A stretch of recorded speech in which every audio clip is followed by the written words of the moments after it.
Começando então. Boa noite, é um prazer estar aqui com vocês. Eu sou a doutora Mari Schmidt, sou ginecologista, uma das ginecologistas do time de médicas da OIA, especialista em reprodução assistida e, diria, interessada nesse assunto de sexualidade. Então, estou aqui hoje junto com a Marília, que é cofundadora e CEO na FIO e na Lilith, para conversar sobre esse assunto com vocês. Marina, também vou te deixar se apresentar e a gente começa. Só para um ponto importante, essa webinar vai estar sendo gravada e ao final vocês vão poder fazer perguntas. Apresente-se, Mari. Bom, gente, prazer estar aqui com você, doutora Mari, de novo, falando sobre prazer, sexualidade feminina. Eu, pessoalmente, me interesso muito por esse tema. Eu estudo sexualidade há uns 5 anos, assim, de uma forma muito dedicada e curiosa. Foi um tema que eu me senti atraída a investigar pela minha jornada pessoal. A gente vai contar um pouco disso também. E profissionalmente foi uma escolha também, né? Eu criei na pandemia a Lilith, né, que é uma marca de vibradores, é, que veio desse desejo de falar de uma forma mais autêntica sobre sexualidade, prazer feminino com menos tabu, com informações de qualidade. E 2 anos depois me juntei à Fio, que é uma marca que na época tinha um lubrificante íntimo e uma ideia revolucionária de vender lubrificante online com fórmulas naturais, abarcando aí evidências científicas, a comunidade médica, e hoje a gente tem um portfólio de cuidado íntimo feminino da menstruação à menopausa. Então, atendo com produtos muitas mulheres também, e é um prazer estar aqui aprendendo e falando sobre sexualidade nessa quarta-feira à noite com você, Mari. Muito bem, vamos lá então. Bom, vamos conversar então como viver uma vida mais prazerosa. É com você, Mari, pode começar. Eu acho que não tem como falar sobre sexualidade sem analisar o nosso tempo, né? E a nossa relação com o mundo. É muito difícil você hoje ser uma mulher no nosso mundo com todas as jornadas, as responsabilidades, e não ter que ter tido um trabalho, um empenho, uma iniciativa para falar sobre sexualidade e desconstruir algumas coisas, né? Então, para a maioria das mulheres, é um tema que tem, em certo nível, tabu, vergonha, culpa, e pelo menos na minha jornada individual, foi muito esclarecedor e importante entender que sexualidade era muito mais uma forma de expressão minha com o mundo, com o meu próprio corpo, nas minhas relações, e tinha também a ver com sexo, mas era muito mais do que isso, assim. Então, tem uma complexidade que para mim, é quase que uma ferramenta de autoconhecimento, de potência, que, de certa forma, é uma arma nossa, assim, também, né? Então, quando a gente começa a se questionar sobre as travas que a gente tem em relação à sexualidade, o quanto elas são compartilhadas entre outras mulheres, a gente vê que tem muita coisa que está na nossa bagagem que não é nossa, e tem coisas que são nossas também. Então, eu acho que essa complexidade, eu acho que se você avançar 2 toques no slide, Mari, vai aparecer essas 2 palavras-chave. Eu acho que, de fato, precisa ser um convite para uma jornada de desvendar e se revelar do ponto de vista nós como mundo, e essa lente, assim, do que é essa relação do corpo feminino nesse tempo. E quando eu falo dessa bagagem individual, também tem um pouco do que a gente aprendeu sobre sexualidade, né? Qual que são as nossas memórias sobre prazer com o nosso corpo, qual foi uma relação sozinho ou acompanhada marcante, como a gente via as pessoas da nossa família se relacionando com prazer, como a gente via nossa mãe, nosso pai, como que eram as conversas sobre sexualidade. era uma pauta, era falado, não era falado, de que forma era falado, né? Como a gente foi construindo essa nossa coxa de retalhos que é sobre a nossa sexualidade, que no fundo é sobre quem a gente é, a nossa identidade mesmo no mundo. Pode passar. Essa desconexão do nosso tempo vem de séculos, né? A gente estava falando antes no evento que a gente fez que até hoje existem dados subnotificados que pelo menos 60% das mulheres já sentiu dor na relação, na intimidade, né? Além disso, a gente tem uma subnotificação dessas mulheres que não se sentem confortáveis em pedir ajuda, não têm acesso a espaços como a OIA, de uma forma super revolucionária e inovadora, está trazendo, assim, de ter um olhar integrado e falar sobre prazer em momentos que, às vezes, a gente está olhando só para essa função reprodutiva do corpo feminino. Então, a gente precisa ter esse esforço de investigar essa parte carregada de culpa histórica, e é muito interessante. Quando a gente olha para a nossa construção social, né, e a imagem do feminino ao longo da história, a gente vê que o corpo feminino sempre foi visto como um objeto de desejo e não como um sujeito desejante, né? Na parte até mais científica, anatômica, que a doutora Mari vai compartilhar mais conhecimentos com a gente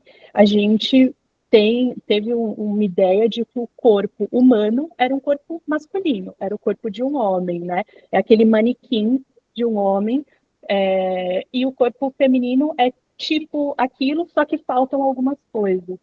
Então, sabe pouquíssimo sobre o funcionamento do corpo da mulher físico, sabe-se pouquíssimo sobre menopausa, sabe-se um pouquinho mais sobre fertilidade, a gente está vendo avanços mais tecnológicos, e eu sinto que o prazer feminino é o último item da lista para a gente colocar em pauta, conversar, entender que é importante, é uma questão de saúde também. Então, a gente quer trazer muito, durante o papo hoje, essa visão de que a gente precisa, sim, sentir prazer, não ter desconforto, não ter dor dentro do quarto, na relação ali entre quatro paredes, mas um caminho talvez seja a gente se abrir para uma relação do nosso corpo com o mundo que seja prazerosa em vários outros sentidos, né? E isso é uma forma da gente se conectar com a nossa sexualidade. Ótimo, show, Mari. Bom, falando um pouco sobre a história também, dessa questão da sexualidade, os estudos, como a Mari estava falando sobre esse assunto, eles são, na história da medicina, muito recentes. Um dos primeiros sinais que apareceram foi na década de 60, quando foi desenhado pela primeira vez um ciclo, que seria um ciclo de resposta sexual masculino e feminino. A gente consegue ver nesses dois gráficos. E o ciclo de resposta sexual, ele foi colocado, a resposta sexual, na verdade, foi colocada de uma forma linear, uma etapa após a outra. E nesses dois gráficos existe uma super semelhança entre o que foi esperado do sexo masculino e o esperado do sexo feminino. Então, nesse ciclo de resposta, nessa resposta sexual, esperava-se, então, que tudo iniciaria num desejo, seria seguido de uma excitação, essa excitação seria seguida de um platô, que seria seguida de um orgasmo. O que mudaria um pouco mais seria esse período pós-orgasmo, que a gente chamaria de resolução, em que percebia-se que o homem voltava para um nível quase que inicial, e a mulher ali conseguiria ter novos estímulos, né, e obter novos orgasmos. Mas, de um modo geral, se assemelhava entre homem e mulher. Depois da década de 60, mais estudos começaram a vir. E Basson, ele trouxe a resposta sexual feminina não mais como algo linear, mas sugeriu algo como um ciclo de resposta sexual feminina, onde, se a gente olhar, a gente não encontra bem o que é o início, o que é o fim, mas sim uma coisa ligando a outra, e a resposta sexual feminina podendo começar de qualquer ponto, né? E trazendo os fatores que nós mulheres facilmente conseguimos mapear, que são os fatores externos que envolvem, que interferem nessa resposta sexual. Né? Então, a gente pode ter um momento de intimidade emocional que serve como um estímulo sexual, que leva a uma excitação e um desejo de ter a relação como uma forma de ter satisfação física e emocional, que pode, novamente, levar a uma intimidade emocional, que leva a um novo estímulo, não só o estímulo sexual espontâneo, mas sim o estímulo sexual que vem como resposta de fatores externos. E a gente tem ali no canto, né, fatores como biologia, psicologia e hormônios. Ou seja, esse novo olhar sobre a resposta sexual feminina mostrou quão mais complexa ela é do que se pensava. E entendendo melhor essa complexidade, a gente talvez consiga mapear melhor pontos onde trabalhar, onde entender quais são as nossas questões. Então, alguns fatores externos que podem estar frequentemente interferindo no nosso ciclo de resposta sexual, vamos listar alguns deles aqui. Então, iniciando fatores, biologicamente falando, assim, fatores físicos, né? Então, por exemplo, uma mulher que tem endometriose, uma mulher que tem vaginismo, essas são duas situações que, com muita recorrência, levam a quadros de dor na relação sexual. A endometriose pode gerar várias contraturas pélvicas ou própria presença de foco lá, logo atrás da vagina. Então, não é incomum mulheres com endometriose referirem dor na relação sexual, principalmente no fundo da vagina durante a penetração. Mulheres com vaginismo, por vezes, não conseguem ter nem qualquer tipo de penetração ou têm sob muita dor, geralmente já no início da penetração, na entrada da vagina. Então, fatores físicos, como uma doença, podem desencadear dor, por exemplo, o que pode afetar, sem dúvida alguma, é óbvio, uma relação sexual. Fatores hormonais também, a gente vai falar um pouquinho mais sobre isso na frente, porque quando pensa em questão de resposta sexual, a gente pensa que é hormônio apenas, né? Mas fatores hormonais podem sim, mas não somente estarem influenciando a nossa resposta sexual. E aí, um exemplo muito clássico, a menopausa, né, onde ocorre uma mudança da nossa balança hormonal, do nosso funcionamento hormonal, o que sim tende a afetar a libido, ou mesmo uma mulher que não está na menopausa, mas está apresentando um quadro de um ovário insuficiente, que se assemelha em alguns pontos, e que tem essa mudança hormonal que pode afetar na resposta sexual. O uso de medicações, e aqui eu falo uso de medicações e já alinho aqui também os fatores psíquicos e psicológicos. No consultório, gente, é muito, muito comum, não tenho esse dado, mas se eu fosse elencar aqui da minha cabeça uma estatística, eu imagino que a cada, sei lá, 10 mulheres que eu atendo, talvez 3 a 4, 3, vamos lá, estão em uso de medicação para ansiedade e depressão, e talvez um pouco mais que isso, referem-se ansiosas, mas não fazem uso de medicação.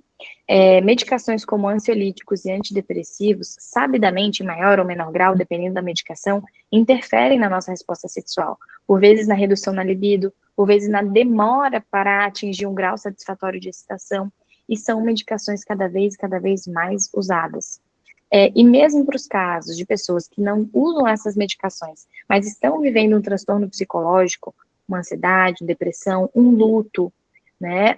Enfim, diversas coisas que a gente pode associar à nossa saúde mental, isso sem dúvida alguma vai afetar a sexualidade. E aqui também esse tópico ele renderia muitos subtópicos, né? Mas os fatores sociais, relacionais e crenças.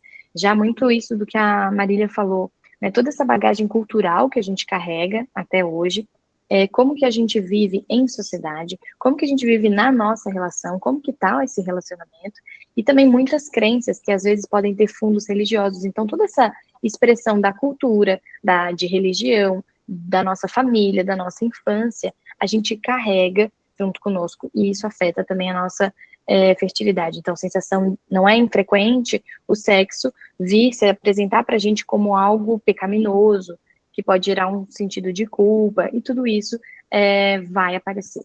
E por fim, não menos importante, é a autoimagem também. Esse é um ponto que poderia facilmente estar envolvido nesse ponto aí da cultura, né, onde nós frequentemente somos lembradas de que parece haver um padrão de imagem feminina no qual a gente deveria se encaixar, o que com frequência nos leva a ter uma sensação de não adequação, e isso, sem dúvida nenhuma, também pode afetar nossa sexualidade, nosso desejo de expor o nosso corpo, de explorar o nosso corpo.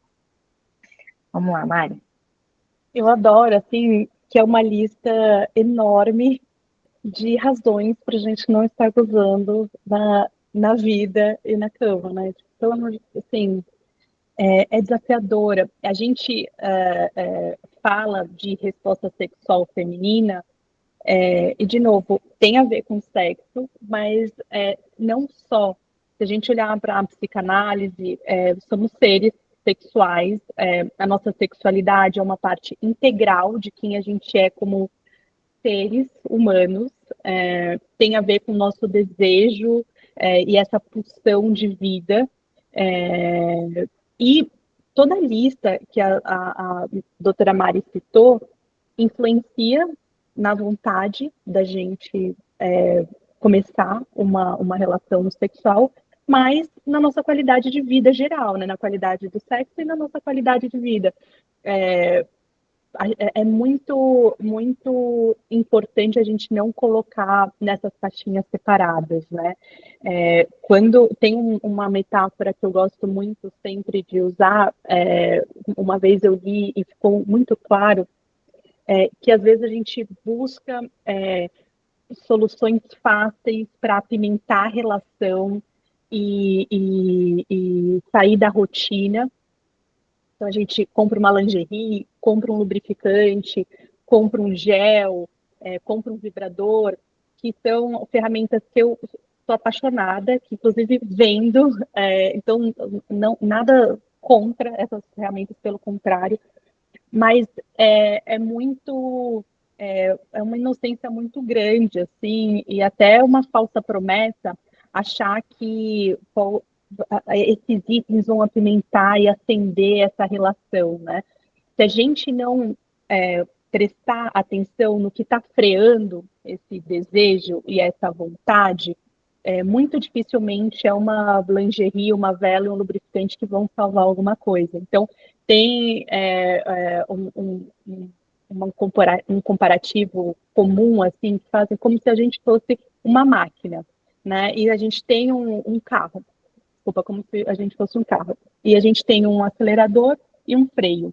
Imagina que a gente está pisando o pé muito forte no freio desse carro e a gente está querendo acelerar o carro na mesma medida. Então, a gente está colocando os aceleradores, a lingerie, a vela, o lubrificante, colocando um conto erótico, aceleradores, só que se a gente não tirar o que está freando e brecando a gente não vai sair do lugar. Então, às vezes, a preliminar é tirar as coisas que estão atrapalhando o nosso desejo. Às vezes ter uma conversa, ter um tempo para você descansar, o seu parceiro tirar o lixo, é uma preliminar, beber uma água, você precisa estar atendendo os seus outros desejos, em contato com isso para conseguir acessar.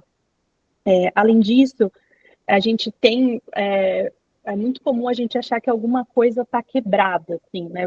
Tem alguma coisa de errado comigo, porque eu não era assim, antes era muito mais fácil, quando eu estava no começo da relação, quando eu era mais nova, dependendo da fase da vida, assim, a gente sente que tem alguma coisa de errado comigo.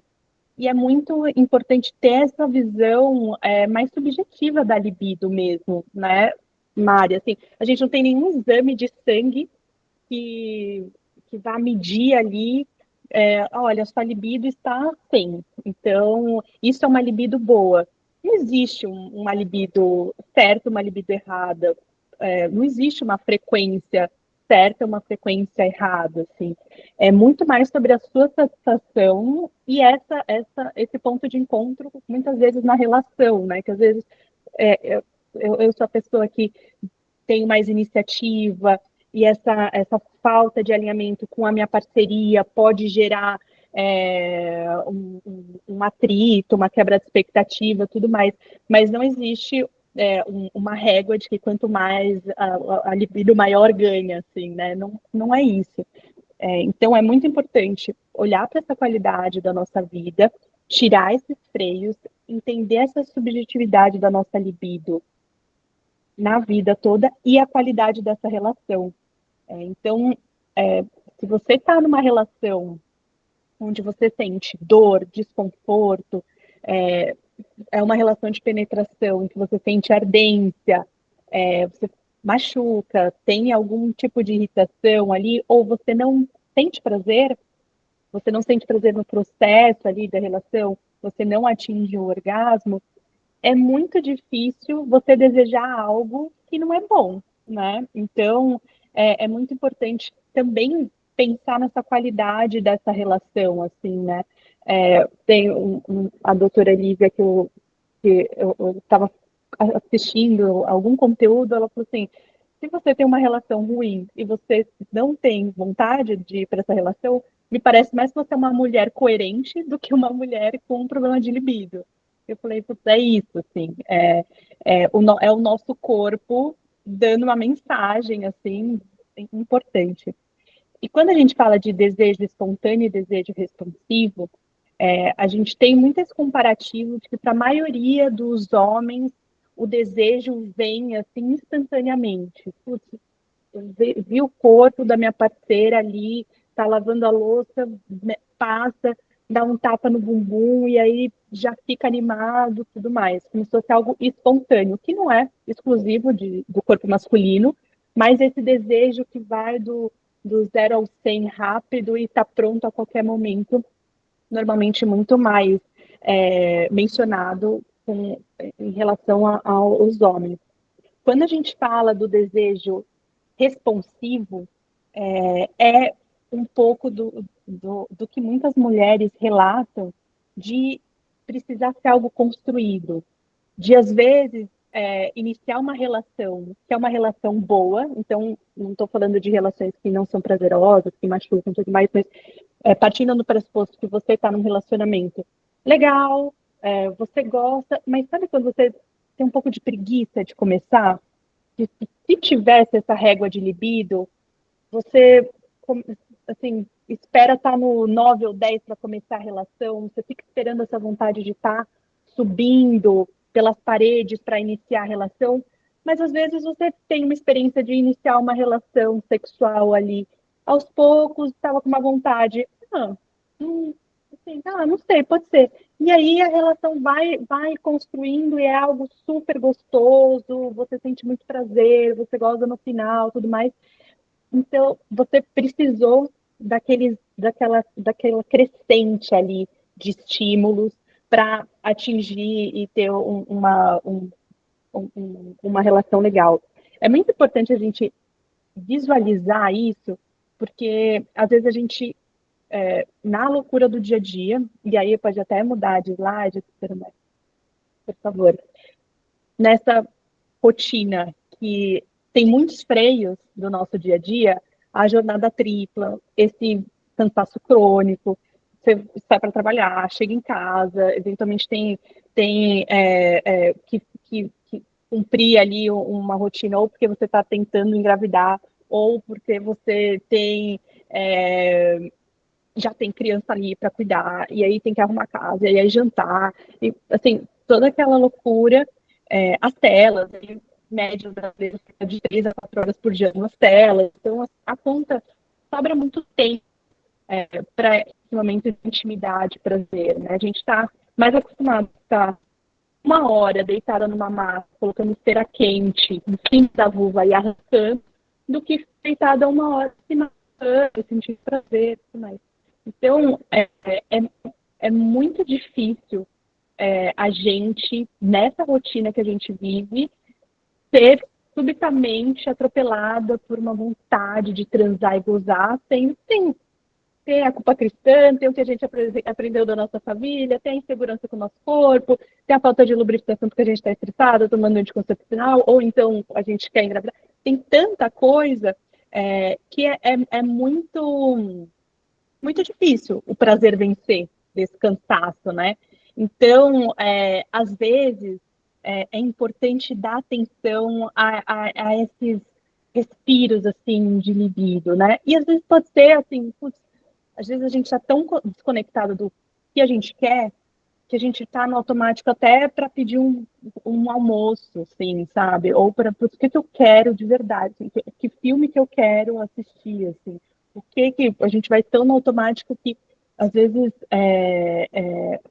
essas pequenas janelinhas assim de olhar para o nosso desejo e prazer podem super resultar numa resposta prazerosa lá na frente, tendo algo construído, né? Essa visão do desejo que responde a esses estímulos que a gente vai dando e tentando tirar um pouco desse freio aí da maquininha do automático operário. Perfeito. Pegando o gancho, e acho que só fazendo alguns acréscimos a isso que você estava falando, assim, no consultório é muito frequente ver isso que você estava falando, né? De a gente iniciar a consulta e perguntar, e aí, estamos aqui numa consulta de rotina, tem algum ponto específico que você queira falar? E aí, geralmente, a ordem é, bom, por exemplo, tô com cólica, ou tô com alguma secreção diferente, ou não, é só uma rotina mesmo.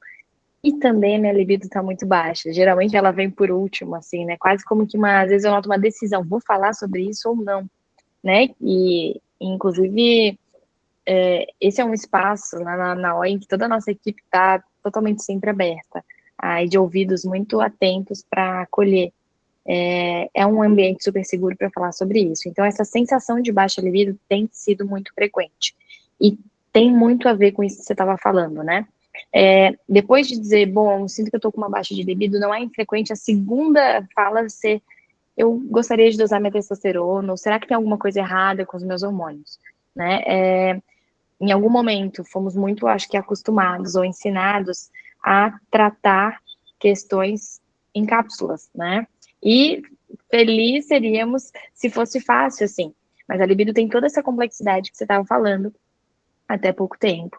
E esse mito da dosagem de testosterona não é que ela não tem papel algum, não é isso que eu quero dizer. Mas dosar testosterona, olhar um valor na casa de 30 e poucos e dizer está baixo, é ver que está adequado para um corpo do sexo feminino, que não tem testículos, né? Dosagem de hormônio, gente, é algo muito específico, sempre individualizado, tem que existir um contexto. Mas onde que eu quero chegar com isso? A libido ela é muito mais complexa do que o valor de um hormônio em uma folha de papel, né? E às vezes é difícil mesmo a gente até aceitar que assim seja, porque isso nos mostra que não é tão fácil suplementar, não é tão assim, suplementável a libido em cápsula. A gente tem que se esforçar e se doar para tentar reencontrar esse caminho, né? Então, eu costumo dizer mesmo, né, que a libido está muito mais na mente do que na genitália. Fácil seria se estivesse na genitália e a gente com poucos estímulos já conseguisse se sentir super excitada. E muito nessa linha do que a Mari estava falando, é como se nós tivéssemos mesmo essa pulsão de vida, essa energia vital, vamos lá, faz de conta que a gente acorda um tanto de energia vital por dia. E eu sempre convido vocês a se questionarem, né, o que consome essa energia e o que reabastece essa energia. E nessa linha do que a Mari estava falando, a gente tem muito dessa energia consumida pelo trabalho, pela rotina, por preocupações, por excesso de informação, e chega ao final do dia, a gente tem essa sensação extrema de cansaço e se sente muito distante quando a gente imagina daquele ponto em que a gente está excitado. É como se estivesse longe da preguiça só de imaginar ir se entregar até chegar lá. Né? Não é à toa que muitas vezes, diante dessa queixa de baixa libido, eu pergunto para as mulheres se ela, junto com a parceria dela, tem mais relações, observa que tem mais relações aos finais de semana ou em períodos de férias. E não é infrequente a resposta ser sim. Realmente, a gente transa mais quando está de férias, numa viagem ou nos finais de semana. Porque a gente tem menos consumo dessa energia. Né? A gente tem um ambiente de descanso. E para acessar na mente esse local aí onde habita a libido, a gente precisa e deve estar em um momento mais relaxado, sem tensão, sem preocupação, para que através e aí os estímulos são variados, mas muito frequentemente os estímulos sensoriais, a visão, uma leitura, o olfato, o tato, uma masturbação, através desses estímulos, e mesmo às vezes não estímulos sensoriais, mas como que a Mari citou, né, um comportamento da tua parceria que ao olhar te traz uma sensação de admiração, ou te faz feliz de algum modo, ou te faz querer ter uma intimidade com aquela pessoa depois daquela atitude, daquela conversa. Todos são estímulos para nos levarem desse ponto em que a gente está aí sem vontade ou com uma vontade pequena para aquele nível de excitação, né? Então, eu sempre convido as mulheres a pensarem isso. Será que é uma libido baixa mesmo? Ou será que tem muita coisa consumindo energia e distanciando a gente desse ponto onde a gente acessa a excitação? E muitas vezes conhecer o próprio corpo pode ser uma excelente chave para facilitar sair daqui e ir para esse ponto, né? E, inclusive, na OIA, durante as nossas consultas, a gente tem o uso de espelhos, justamente porque muitas mulheres nunca pararam para ver a sua vulva em frente ao espelho.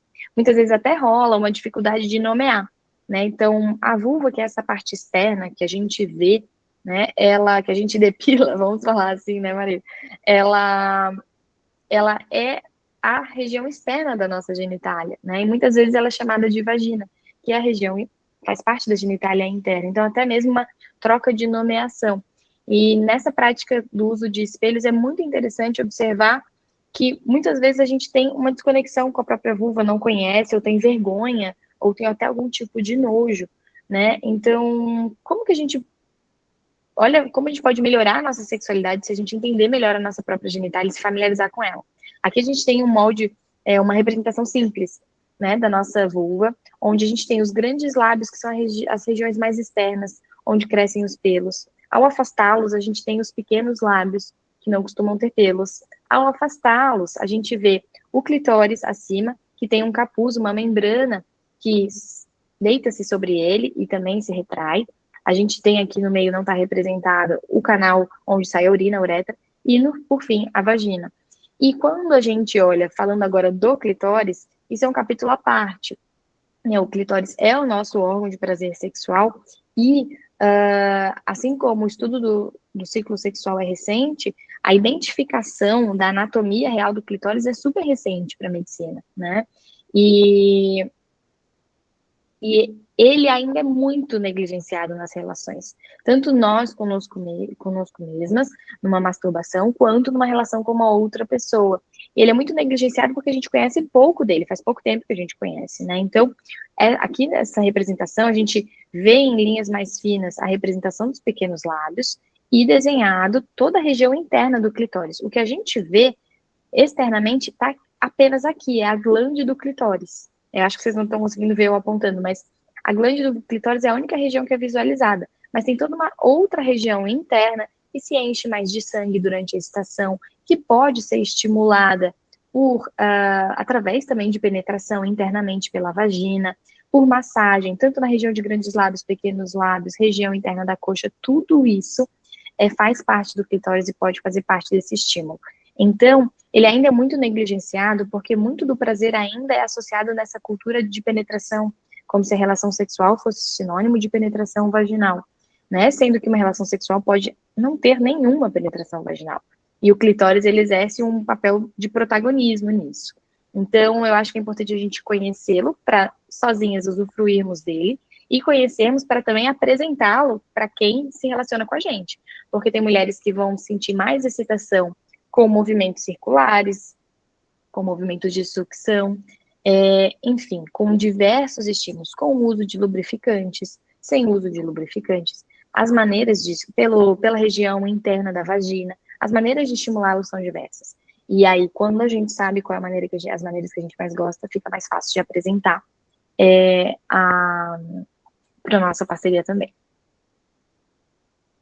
Vamos lá, Mari. A gente teve um erro conceitual, um detalhe, assim, no corpo feminino, que foi o entendimento que o comparativo seria o corpo feminino tem a vagina e o corpo masculino tem o pênis. Mas o certo é que o clitóris é o órgão sexual feminino. Então, é o clitóris que poderia ser mais análogo e comparado ao pênis. Não que seja uma comparação ou que eles tenham que está nesse lugar, o que um tem, o que um não tem, Mas é muito interessante, quando assim, você coloca no Google imagens, clitóris análogo ao pênis, tem alguns anagramas, assim, esquemas que mostra que os dois têm as raízes, o corpo esponjoso, a glande, o corpo cavernoso, e esse órgão foi apagado dos livros, né, dos livros médicos, e foi uma jornada que eu acho que foi em 2001 que foi feito, foi em 2001 a 2008, agora de cabeça eu não lembro, a primeira ultrassonografia para ver o clitóris, esse órgão sexual feminino, em uma mulher viva, e entender isso, o clitóris fica ereto também, quando a gente está muito estimulada, vai muito sangue para aquele corpo, ele fica inchado, depois ele fica mais flácido quando está em repouso. Então, assim, é uma loucura pensar que a gente tem um órgão sexual que tem uma ereção e a gente mal sabia disso, e é meio esquisito pensar nisso, assim. Então, eu sinto que parte desse caminho de reconexão com o nosso corpo vem um pouco do cabeção, de informação de qualidade, de entendimento básico do corpo. O próprio nome, vagina, vem do latim, a bainha, aquela bolsa para espada. Então, assim, isso do significante, da linguagem, como a gente está tão acostumada desde nova, ter trocentos apelidos e poucas meninas foram educadas sabendo o que é vulva. Vulva é essa parte externa, o que é vagina. E tem um papel importante, assim, né, para segurança íntima, educação sexual, desde a infância, a gente saber nomear, né, o que é uma parte íntima que as pessoas não podem tocar e o papel disso para o nosso prazer. Eu tive a sorte de ter uma mãe que na minha adolescência deu espaço para isso, até compartilhando muito rapidamente, assim, o iPad que eu estou olhando para vocês aqui está apoiado num livro Aurélio. E quando eu tinha lá uns 7, 8 anos, eu tinha muita curiosidade em entender mais sobre sexualidade e tudo mais. Eu vim de uma família de mulheres muito simples, trabalhadoras. A minha mãe foi a primeira a se formar na faculdade e tudo mais. A minha avó não sabia ler e escrever, e os livros e a linguagem, os dicionários tinham um papel muito importante para minha mãe e na minha casa da minha infância, porque foi o meio dela é, conquistar, aprender e ter acesso, né, por meio da educação.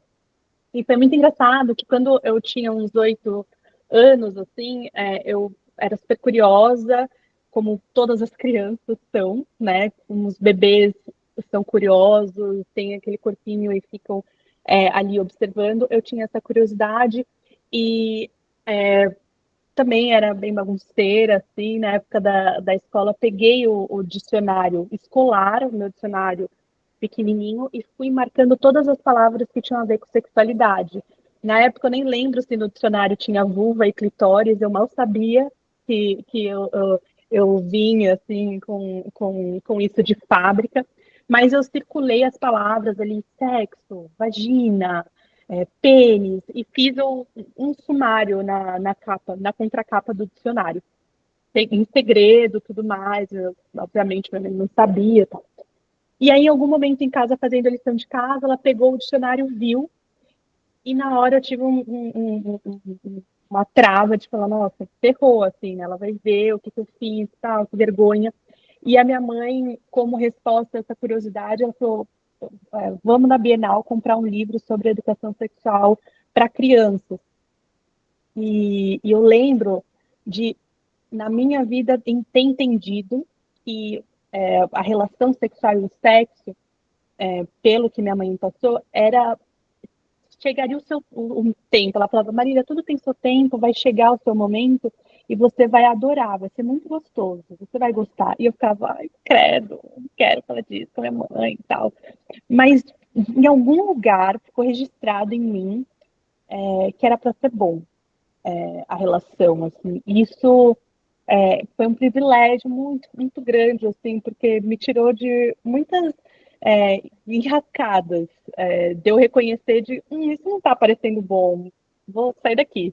E é muito importante esse lugar do prazer sem tanto tabu, assim. E nessa jornada, quando eu fui começar a estudar mais sobre sexualidade, muito para entender e para eu querer entender quem eu era, o que eu gostava, o que me dava tesão na vida, estava questionando sobre trabalho, enfim, muitas coisas. Eu tive esse movimento de ir fazer massagem tântrica, estudar tal, e tudo que eu vivenciava parecia que eu tinha, assim, que tinha aberto um portal, que não dá para desver, assim. Não dava, quando eu tinha uma experiência de ter um orgasmo muito intenso, assim, putz, dificilmente você vai aceitar qualquer coisa depois, né? Isso é muito diferente de ser uma pessoa totalmente resolvida sexualmente. Tipo assim, se vocês me verem na intimidade, eu tenho 2 bebês de 2 anos em casa, eu trabalho pra caramba, mal estou transando.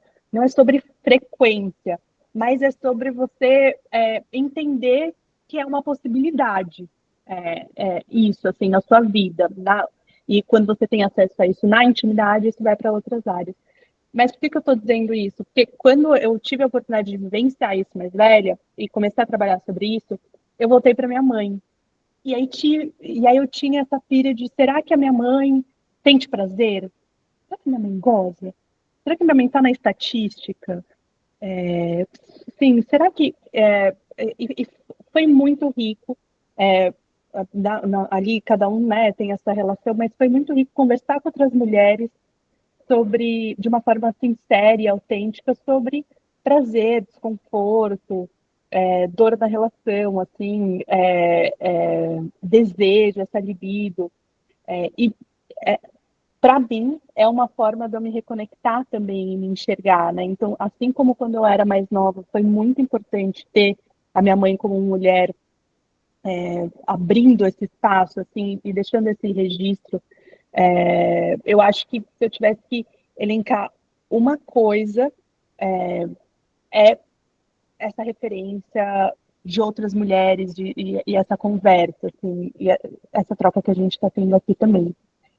Então, a gente deu uma olhada ali no anagrama da vulva. Eu acho que um convite, além dessa parte que eu já dei vários exemplos assim para tentar ilustrar pelo meu cabeção, tem essa vivência de sentir sem julgamento, assim, né? Então, de estimular esse erotismo, que é muito além do que assistir pornô. Às vezes, assim, tem vários tipos de conteúdo erótico explícito, tem uns que são que me agradam mais de bom gosto, mas eu sinto que pode acabar sendo um atalho muito performático, assim, e acabar atrapalhando mais do que ajudando. Mas tem outras formas de estimular esse erotismo, né? E o erotismo, do ponto de vista que não é pornográfico, o erotismo é e não necessariamente é sensual também, mas essa potência nossa de encontrar ferramentas para alimentar esse nosso desejo, entendendo que somos seres sexuais, assim. Pode ser lendo um livro, lendo um conto, fantasiando, assim, né? Se imaginando numa situação que te dá prazer e sentindo o que isso reflete na sua pele, arrepio, no corpo, nos seios. E aí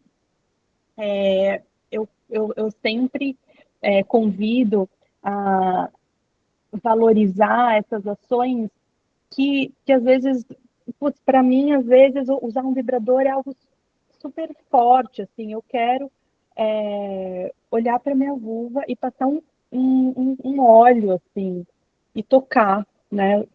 Teve um exercício que eu fiz há uns anos atrás, que era desenhar a sua vulva na massinha.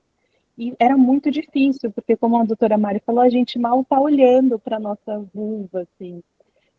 Então, eu sou muito fã de trazer para o dia a dia.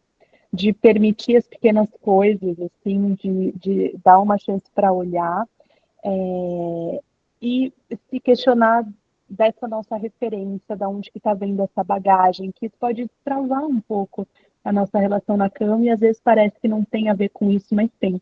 Uma última história, prometo, sobre sexo toys e lubrificante. A gente recebe muito feedback de clientes, assim, né, que ou tem mulheres que já estão super habituadas, assim, na pandemia deu um boom muito grande de consumo de vibradores e tudo mais. Tem todos os modelos possíveis, depois a gente pode fazer um papo só sobre isso, mas, assim, eu acho que tem mulheres que ainda têm receio, né, de comprar, putz, será que o porteiro vai ver? E se alguém ver isso aqui, encontrar isso em casa, ou se tem em casa, precisa estar ali guardado em 5 caixas, embaixo da gaveta, com chave, que aí no momento em que você teve um tempo de transar, dá até trabalho, né, de tirar. Mas tem casos, a gente recebeu um feedback uma vez de uma mulher que falava, eu tô sozinha no meu quarto, em casa, eu sei que não tem ninguém, ninguém vai me interromper, e mesmo assim eu me sinto muito culpada de usar um vibrador, assim, porque eu fico pensando, se tiver uma câmera aqui dentro do meu quarto e alguém me encontrar, mesmo as possibilidades disso ser real mínimas, né? Porque a gente traz toda essa bagagem de tabu para dentro. Mas hoje em dia, o fato é que essas ferramentas não estão tão estigmatizadas e a gente tem opções no mercado, e a Fio é uma delas, para trazer isso para uma rotina de cuidado. Então, se você vê a embalagem do lubrificante da Fio, eu não estou com nenhuma aqui na mão, mas parece um dermocosmético, parece um protetor que você passa no rosto, parece um hidratante facial, tá ali no banheiro, não tem uma cara de esse produto é para apimentar a relação e para realizar as fantasias que você vai ter que se vestir de alguma coisa para se permitir fazer esse ato sujo e libidinoso. Não, é um creme para vulva. E você pode usar porque é gostosinho passar um óleo, assim, e hidratar. Aí, do mesmo jeito que passa no corpo, assim, porque é bom ter uma relação com um lubrificante. Os vibradores a mesma coisa, assim, né? Não tem mais aquela imagem daquele falo meio realístico, que você fala, nossa, tipo, quem fez isso não entende nada de desejo feminino, porque assim, não é sobre isso. E esse conhecimento de anatomia até ajuda a gente a escolher as ferramentas que faz sentido pra gente. O clitóris é um órgão que fica externo ali, né? Se você usa um vibrador simples como um bullet, massageando a área externa da vulva, um pouquinho de lubrificante ali na glande, durante a relação com penetração ou sem, você é como se você estivesse fazendo uma trilha a pé ou você está fazendo uma trilha com uma bicicleta. Qual que é o melhor jeito de fazer trilha? Depende, assim, né? Depende, é bom de bicicleta, mas é bom a pé também. Você pode se estimular só com as suas mãos, sem esse estímulo ali do motor. Mas a bicicleta, com as rodinhas, vai fazer você chegar nesses lugares mais rápido, sentir esse vento no corpo, aguentar subir e descer algumas montanhas que talvez você não tivesse o mesmo fôlego ali a pé. E os vibradores podem ser essa ferramenta, assim, muito, muito boa para nós mulheres, para a gente dar o estímulo no nível que a gente precisa para construir esses orgasmos, né? Então, aquele gráfico que a doutora Mari falou, que tem os topos, os picos da montanha, é um pouco isso. Assim, o corpo masculino é como se fosse um micro-ondas. Você liga ali, ele vai do 0 a 1 minuto, e aí desliga, vai ter que reiniciar de novo, para aquecer de novo. A gente é como se nós fôssemos um forno a lenha. Então, depois que esquentou e chegou lá, ele não vai ao 0, não esfria tão rápido. A gente pode fazer uma pizza, aí depois pode fazer outra pizza. E essa construção do prazer, do orgasmo, é algo muito bom e pode estar associado a você a um momento de relaxamento, inclusive, né? Putz, eu tô muito estressada, eu preciso dormir melhor. Vou pegar meu vibrador lubrificante e vou dar uma usada, porque eu vou dormir bem, vou dormir mais pesado. Não necessariamente é algo super sensual, super erótico, né? Então a gente pode usar essas ferramentas para ajudar a gente, são ótimas. Ótimo, suas metáforas são todas ótimas. Vontade de anotar todas. Maravilhosas. Muito bem. Bom, queria te perguntar, Mari, que eu não lembro de cabeça a indicação. Acho que era um site de crônicas que você comentou no nosso evento presencial, e eu também vou citar aqui. Bom, vou iniciar por mim, então.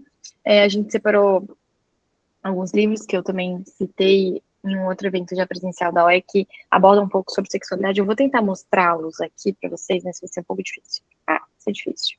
Bom, esse aqui se chama Clube do Orgasmo. Pronto, assim vai. Não sei pronunciar exatamente o nome da autora, mas eu diria como June Plum. Ele é hiper ilustrado, várias marcações, ele é ótimo. Um outro seria Sexoterapia, da Ana Canosa. E o outro, que eu sei também que a Marília gosta, é A Origem do Mundo, esse é o básico, assim, esse sobrenome eu não vou me arriscar a falar, mas ele é um livro, acho que, essencial para qualquer mulher. Ele fala, pincela sobre sexualidade, não fala diretamente sobre o ato sexual tanto quanto os outros dois, mas ele fala super sobre a vulva, sobre toda essa construção do corpo feminino que a gente citou aqui. Mari, cita aí então para a gente finalizar a sua dica. Eu assino embaixo de todas as indicações da doutora Mari. Tem um site que eu recomendo muito, dois, na verdade. Dessa vez vou anotar. Um deles é o Oh My God Yes, que tem em português, ele chama omgis.com e tem um .br, tem em português, que é como se fosse o Netflix do prazer feminino. Então, fizeram um estudo científico numa universidade, entrevistaram mais de 3 mil mulheres até os 80 anos e começaram a categorizar as formas de sentir prazer. E filmaram isso. Então, essa mulher, com essa anatomia aqui, ela sente prazer se estimulando assim. E aí tem uma série, uma primeira temporada só de clitóris, outra de prazer interno, outra de anal. Então, é uma forma sem muito tabu de também ilustrar esse prazer feminino. E o outro é um projeto que chama The Vulva Gallery, que é a Galeria da Vulva, né, em inglês, é um projeto super legal de ilustração de vulvas reais e de depoimentos dessas mulheres contando a história delas. E aí a gente vê que o que a gente aprendeu lá atrás da vulva da Barbie ali, não existe, né? A doutora Mari está acostumada que ela vê no consultório, mas a gente tem né, essa referência de que a nossa vulva, essa anatomia, às vezes gera alguma insegurança. E é muito bonito ver o que na real são os corpos das mulheres, assim, e ajuda a gente a se conectar com nós. Obrigada, foi um prazer. Que clichê, né, dizer, mas foi um prazer estar aqui. Mari, muito bom te ouvir sempre, adoro. Prazer, gente. Prazer é todo meu. Obrigada por ouvirem, por compartilhar. Também adoro. Contem sempre comigo. Se tiverem dúvidas depois e quiserem mandar ali no e-mail da OIA, a gente também contem comigo. Estou super à disposição pelo Instagram, pela Fio, pela OIA. Fiquem à vontade. Esse papo super me interessa também.